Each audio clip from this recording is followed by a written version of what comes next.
What's up, guys? Welcome to Daily Dose of Reddit. This is your host, Zach, and today's subreddit is r/EntitledPeople. This story's called Karen is furious at me because she rear-ended my stationary car. So today I was stopped at a red light, totally stationary, not moving a bit, not even pumping my brakes to inch up, nothing to imply movement. Then enters Karen. Karen slams the back of my car, doing about 50. The initial shock wears off, but I'm still well into a panic attack because I do not like cars because of past experiences, and I find my phone and call 911. I step out of my car and go around the back to see what I'm working with. Then Karen gets out of her car. I'm expecting her to say she's sorry, ask if I'm alright, or even just, "Oh my god," or "Oh crap." Nope, she greets me with, "You didn't call the police already, did you?" I tell her that's who I'm on the phone with. She says, "No, don't do that." I'm just like, yeah, okay, and go back to speaking to the dispatcher. They'd asked me the severity of the accident. I begin explaining to them what I'm seeing, which is basically big jumbles of plastics and hunks and chunks, but I honestly don't know what's from where, and that the entire logo from her car is sitting on the ledge thingy in my bumper.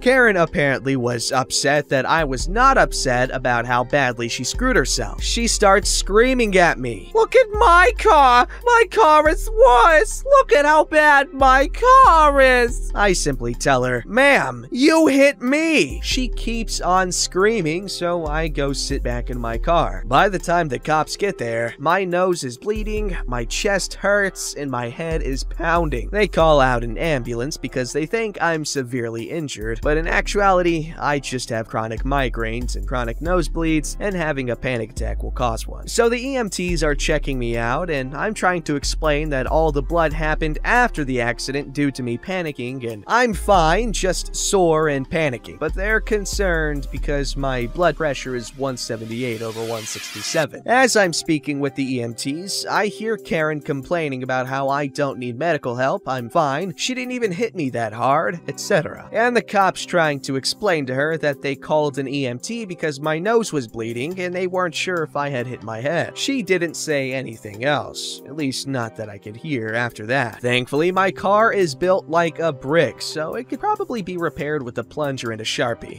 It literally got like 3 dents. Her whole front bumper is screwed. That hoe was gone. After I got home, I got the petty idea that I should have just taken her whole freaking bumper home. Just shoved that hoe in my trunk since she wanted to be a bimbo.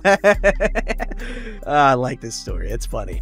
Thank God it wasn't worse than it was, because 50-mile-an-hour collision is nothing to sneeze at. This story's called Pro-Trump Doesn't Equal Above the Law. Honestly, I do not want to turn this into a political debate. This lady could have very well played the other side of the coin. This isn't my story, it is my wife's, so it's secondhand. My wife works in an upper casual restaurant. Currently, we have just started a statewide ban of indoor dining. That being said, this current restaurant is still open for curbside pickup, and the front door is still unlocked for those who want to run in and grab their to-go orders at the counter. My wife noticed a woman and her young child settling down at one of the booths, so unable to take away seating like the tables, which had all their chains turned upside down, taking their coats off like they're about to get comfortable. My wife walks up and politely informs them, i.e. the mom, that indoor seating is banned right now due to that statewide law, but they're more than welcome to order from their website and have it brought to their car. "I voted for Trump!" My wife, a beat of silence before repeating the information about the ban, but she can still get her food to go. "This is stupid!" My wife allows another beat of silence before telling her a third time about no indoor seating and asking her to leave if she isn't going to order to go. The lady packs up herself and her kid and leaves in a huff. Like, seriously, how does that allow you to not follow the law? You know what kind of world we'd be living in if everyone thought and did as you do? I wish I had been there so I could tell her that she should write a letter to the governor and see where that gets her. Probably nowhere, because politicians suck, am I right, people?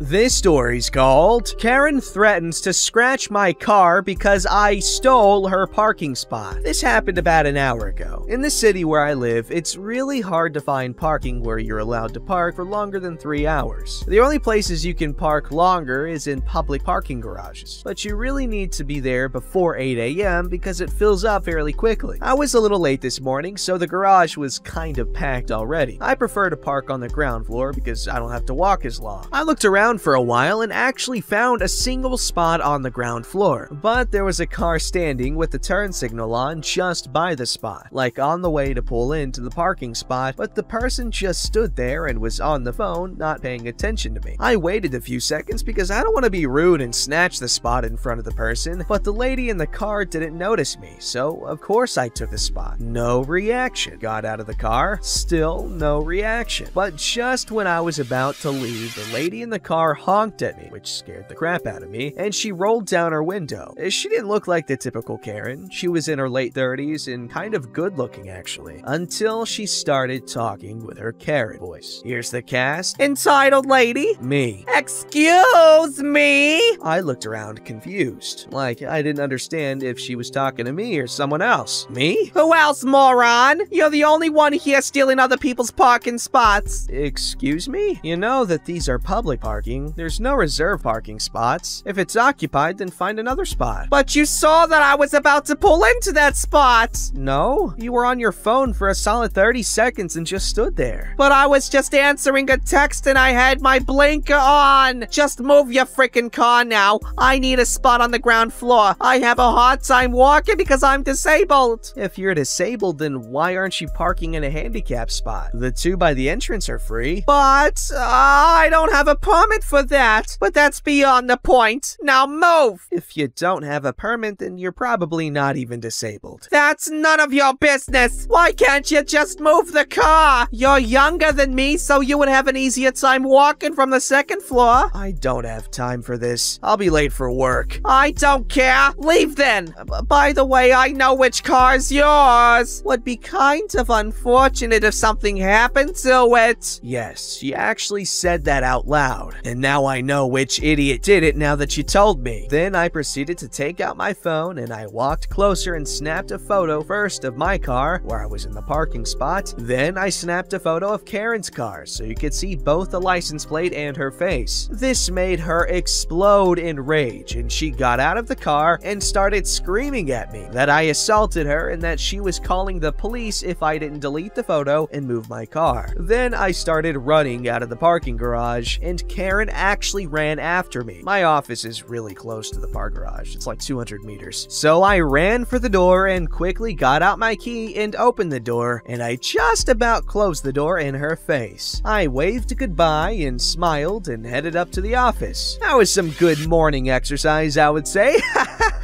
This should be a sport. Instead of running from bulls, we could run from Karens. I hope that she does not scratch my car, but if she does, I have evidence that she actually was there at the time, and there's probably cameras in the parking garage too. Update. The lady apparently tried to get into the office after I closed the door in her face. The door is always locked and we have a phone by the door that goes to the reception, but the receptionist will of course only let you in if you have an appointment with someone at the company, and you have to provide a name and time of the appointment, otherwise you won't be let in. The receptionist told me at our coffee break that some crazy lady called on the door phone and demanded to be let in. The receptionist told her the same as everyone. What's your name? With who do you have an appointment and which time? Karen came up with some broccoli salad excuse that she wanted to talk to her son. She came up with a name for her son even. But the receptionist simply answered, "No one by that name works here. Are you sure you have the right address?" She tried another excuse about that she saw a murderer enter the building. The receptionist said that she hasn't seen any suspicious people enter the office and that she should call the police instead. I told her about the incident in the garage this morning and that it was probably the same lady, and we had a good laugh about it. There's one thing I still wonder about. There's 4 different companies in this building, so you have to pick which one when you make a call on the door phone, and the company I work at is at the bottom of the list. She can't know which company I work for, so I wonder if she called all the companies and hoped to find the correct Act 1. Update 2. My car's fine. I couldn't see any noticeable damages on it, so I guess she gave up on it. There was some people that pointed out that it was kind of a butthole move to snatch her parking spot right in front of her, and yeah, I see what you mean. It really was unnecessary. I could have just looked for another spot on the next floor, but I guess I was just tired and just wanted to park my car and get to my job on time. And also, it was really unnecessary to mention her weight. I know that this was my first encounter with a Karen like this, so I went a little too far into trying to make it entertaining, but yeah, it doesn't add anything to the story. It's just making me sound like a butthole. But I actually got some karma for calling her fat when all of this went down. I forgot to activate the parking app, so I got a fine of $250. Wow. Yeah, honestly, you really shouldn't have taken her spot. And yeah, I would have gotten pissed off if I was her too. Because I guess parking is more involved than just standing in one spot, so she was probably just answering a text message like she said, or just doing something on her phone real quick. But, yeah, she did overreact, but what are you gonna expect? You stole someone's parking spot on the last parking spot on the first floor. I'd get pissed too. This story's called Woman Lets Her Dog Bite Mine and Says That My Dog Is Crazy. This is my first time making a story post, so please excuse the bad everything. So here's the cast. Entitled Woman, me, Entitled Man. So around my birthday in July, my aunt decided to take my sister and I to stay at a cabin with some other family. Dad, mom, grandpa, other aunt, uncle, and my dog.